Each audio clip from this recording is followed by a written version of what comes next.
안녕하세요. 모든부동산TV입니다. 올해 1월 말 개정으로 5월부터 시행될 재건축 조합 설립 인가 동의율과 지난해 12월 개정돼 이번 6월 시행될 온라인 총회 관련 내용입니다. 현장에서 그동안 필요성이 대두되고 이번에 첫 시행되는 온라인 총회 관련해서는 상세히 살피도록 하겠습니다. 먼저 5월 1일부터 시행될 재건축 조합 설립 인가 동의율입니다. 조합 설립 인가는 재건축 재개발 등 사업 시작을 위해서 주민들이 일종의 회사를 만드는 것과 같다고 이해하시면 되겠습니다. 몇 명이 만들자 해서 만들어지는 게 아니고 일정 비율 인원이 동의해야 가능한데요. 기존 주택단지 전체 구분 소유자 또는 토지 면적 소유자의 일정 동의율 3분의 2였죠. 75% 동의 요건에서 이번에 70%로 완화되었습니다.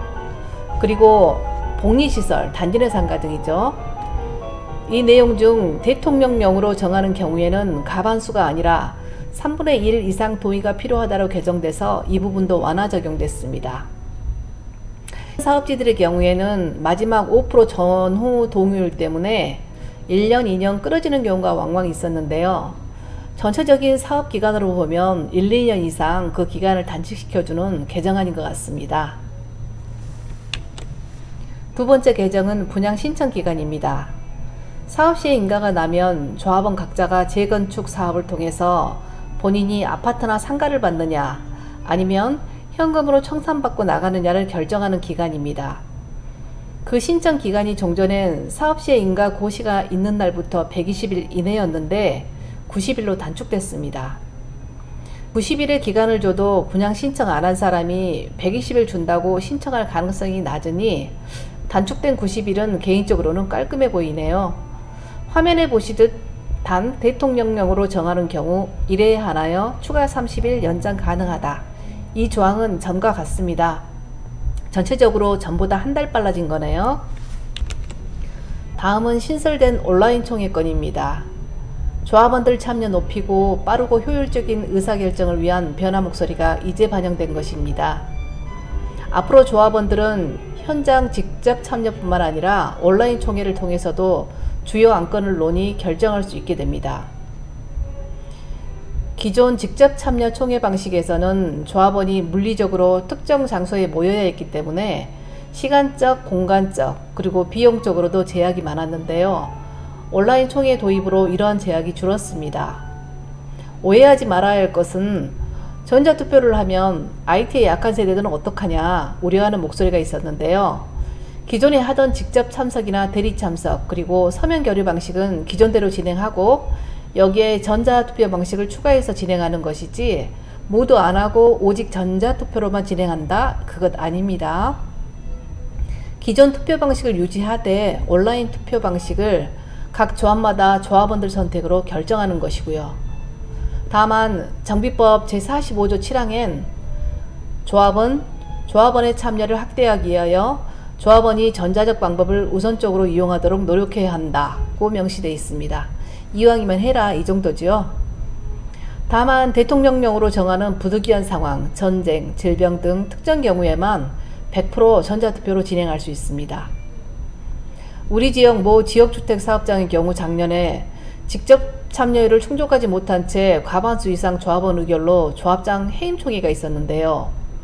이에 대해 기존 조합 측과 새 조합 측 다툼이 발생했었습니다. 조합장 내려와라, 못 내려온다.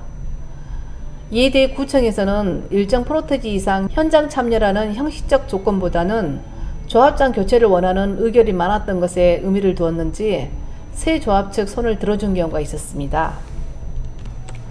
다음 온라인 총회를 위한 필수 요건입니다. 조합은 참가자들이 실제 조합원인지 확인할 수 있는 신뢰할 만한 인증 시스템을 마련해야 하고 총회 참석 기록도 일정 기간 보관 의무를 부담합니다.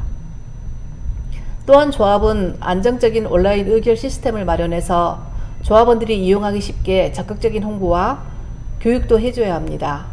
악용될 가능성을 방지하고 투명성을 확보하자는 거죠. 이 제도 도입을 원하는 조합은 대의원이나 이사회 안건 상정으로 조합원 찬성으로 결정한 후에 조합에 이 내용을 명시해야 합니다. 다음은 온라인 총회로 의제되는 사안입니다. 전자적 방법으로 의결할 경우 이를 직접 출석한 것으로 간주하고 정족수 산정 시 반영됩니다. 어떤 조합원이 의견을 제시했을 때 그 의견이 안건으로 상정되려면 일정 수 이상이 그 안건에 동의해야 하고, 또한 일정 인원이 찬반 투표 총회장에 직접 참석해야 하는데요. 관련법 보겠습니다. 정비법 제45조 총회 의결 10항 11항에 총회 의결은 조합원 100분의 10 이상이 직접 출석해야 한다고 명시되어 있는데, 그 가로 옆에 이렇게 적혀 있습니다. 대리인을 통하거나 전자적 방법으로 의결권을 행사한 경우 직접 출석한 것으로 본다. 그러나 이외에 시공사 선정총회는 과반수, 창립총회, 시공사 선정 취소, 사업시행 계획 수립, 관리처분 계획 수립 변경, 기타 등등은 총 조합원 수 20% 이상이 직접 출석해야 한다고 돼 있어서 굵직한 중요사항들은 여전히 출석 요건이 남아 있습니다. 조합원들은 무조건 전자투표에만 의지하지 마시고 출석 필요한 부분은 그때그때 조합에 문의해서라도 명확히 구분해야겠습니다.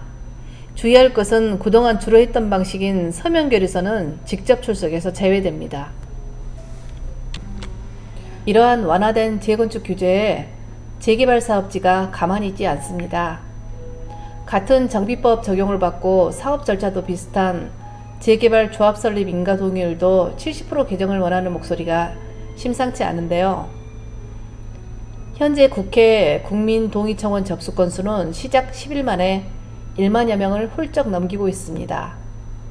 참고로 국민청원 5만 명 초과 시에는 해당 안건은 소관 상임위원회로 회부됩니다. 국민청원자 김모 씨의 주장은 이렇습니다.